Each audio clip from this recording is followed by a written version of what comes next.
নজর রাখবো পরবর্তী সংবাদে। 3 দফা দাবির ভিত্তিতে ডিওয়াইএফআই এর পক্ষ থেকে সাবরুমে আজকে একটি পদযাত্রার আয়োজন। বাম ছাত্র যুব সংগঠনের 3 দফা দাবি রয়েছে, যার মধ্যে আজকে একদিকে ককবরক দিবস যখন পালন করা হচ্ছে, ঠিক সেই সময় ভারতের গণতান্ত্রিক যুব ফেডারেশন এবং উপজাতি যুব ফেডারেশন আর যৌথভাবে সাবরুমে 3 দফা দাবিতে এই পদযাত্রার আয়োজন করে।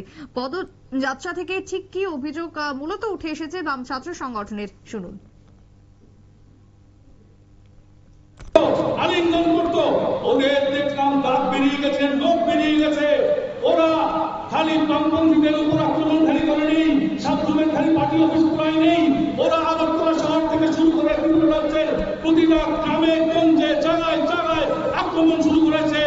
প্রশাসন বেহাল, আমাদের রাজ্যের আপামর জনগণ বেহাল, কিছু বুঝতে পারছে না কি করবে, কোথায় যাবে। ছাত্র যুব এবং বেকারদের সাথে আজকে ছিল পদযাত্রার আয়োজন। তবে পদযাত্রা শেষে আজকে সাবরুমের বুকে একটি পথসভার আয়োজন করা হয়, সেখানে বক্তব্য রাখলেন সংশ্লিষ্ট বাম নেতা।